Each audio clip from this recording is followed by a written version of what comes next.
Des vents d'une rare puissance s'abattent sur les Bahamas, ceux de l'ouragan Dorian, classé en catégorie 5.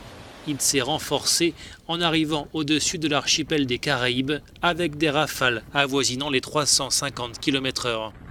Un ouragan sans équivalent selon les autorités locales qui redoutent des inondations et autres dégâts catastrophiques.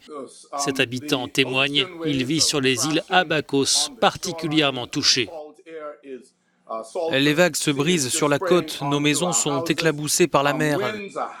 Les vents hurlent comme jamais auparavant. Ces images satellites témoignent de l'ampleur de cet ouragan qui se dirige vers la côte américaine. Il pourrait d'abord frapper la Floride avant de remonter vers d'autres États.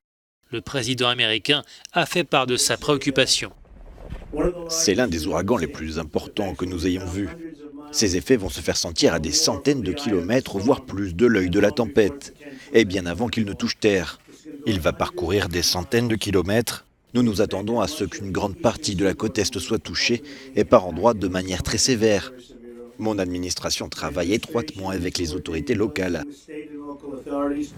Aux Bahamas comme en Floride, les zones potentiellement à risque sont évacuées et des sacs de sable sont installés pour lutter contre les inondations.